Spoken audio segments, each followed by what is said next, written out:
perlu mengatur sistem pembelajaran. Tentu yang saat ini yang paling relevan adalah sistem pembelajaran jarak jauh. Masih sistem pembelajaran jarak jauh. Namun demikian, tentunya dalam sistem pembelajaran jarak jauh ini banyak hal-hal yang perlu diperhatikan. Oleh karena itu, kewajiban pemerintah dalam hal ini membuat instrumen-instrumen yang jelas. Ya, pembelajaran jarak jauh itu bisa dalam jaringan, ya, bisa semi daring, bisa juga di luar jaringan, offline misalnya. Ini tergantung dengan situasi kondisi satuan pendidikan itu sendiri. Nah, dari semua itu perlu diatur sedemikian rupa. Jadi supaya proses pembelajaran yang dilaksanakan oleh rekan-rekan guru dengan siswa tetap berjalan dengan aman, nyaman, dan menyenangkan. Kan itu yang paling penting. Itu artinya dan paling penting dalam hal ini, yang paling penting adalah bahwa untuk anak atau siswa kita harus mengutamakan hak sehat mereka terlebih dahulu, baru hak belajarnya. Nah, untuk saat ini tentu hak sehatnya yang perlu kita pertimbangkan. Ya, itu artinya dari PGRI sendiri menganggap bahwa pembelajaran jarak jauh ini sudah cukup efektif hingga saat ini ya Pak Dadang. Karena kita tahu juga sebenarnya banyak dikomplain terutama dari orang tua begitu, dan juga bagaimana kemudian kesiapan dari para guru. Nah itu dia, kenapa sistem pembelajaran jarak jauh saat ini banyak dikomplain. Nah itu tadi yang kami katakan bahwa pemerintah mestinya memperhatikan kondisi satuan pendidikan itu. Nah ada satuan pendidikan di pelosok-pelosok negeri sana, di pulau-pulau sana yang tidak terjangkau oleh jaringan internet misalnya. Nah yang seperti ini pembelajaran jarak jauh seperti apa yang perlu kita terapkan? Misalnya dengan membuat modul misalnya, ya kan, itu kan tidak perlu jaringan internet. Nah yang penting adalah bahwa kita harus mengatur sistemnya. Nah sistem itu diatur sesuai dengan kondisi dari satuan pendidikan itu sendiri.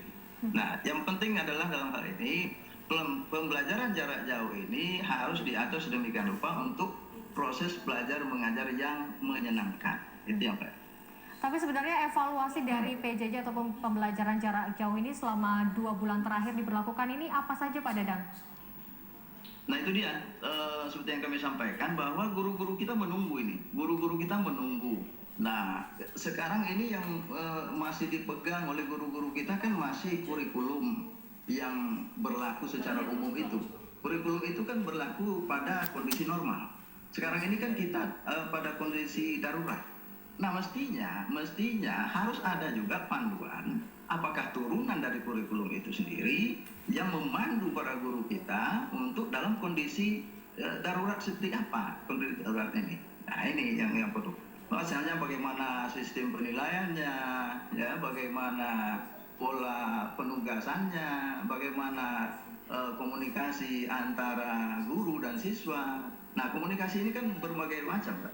Ya berbagai macam caranya. Komunikasi bisa saja ya melalui apa saja bisa kita manfaatkan dengan kondisi satuan pendidikan yang ada. Ya berarti itu artinya dengan penjelasan Pak Dadang tadi sebenarnya PGRI ini setuju dengan tidak memundurkan tahun ajaran sendiri ya Pak, tapi dengan melakukan skema pembelajaran jarak jauh ini.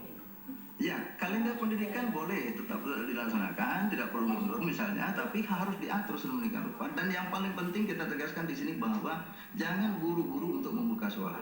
Ya, memulai tahun pelajaran baru bukan berarti membuka sekolah. Ya, sekarang maksudnya ya bukan siswa masuk sekolah, tapi mestinya sekolah masuk ke rumah, misalnya seperti itu. Ya, tapi dengan panduan-panduan yang jelas. Ini yang kita minta. Lantas apa yang kemudian dilakukan PGRI agar guru-guru ini dapat secara efektif menilai para siswanya ini yang belajar dari rumah ini Pak Dadang?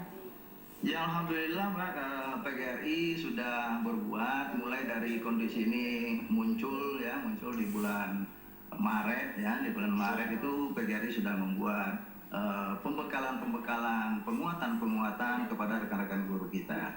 Nah semua saat ini kita lakukan dengan pola jarak jauh. Nah, Alhamdulillah ya kemarin juga kita laksanakan webinar peserta terbanyak dari seluruh wilayah tanah air sampai 15.000, itu pun karena di Bendung ya Pak.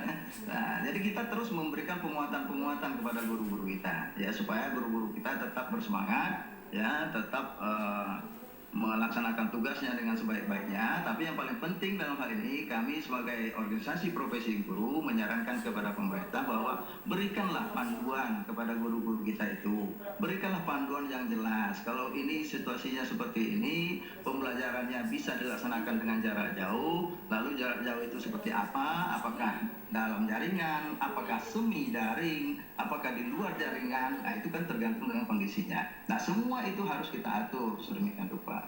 Ya, baik, kita harapkan semoga nanti sudah akan ada skema yang jelas ya Pak dari pembelajaran jarak jauh ini. Terima kasih Pak. Ya, kita berharap seperti itu. Ya, terima kasih. Baik, Ya, terima kasih Pak salam. Huzaifar Dadang, Ketua Pengurus Besar Persatuan Guru Republik Indonesia. Terima kasih telah bergabung bersama kami di Kabar Siang.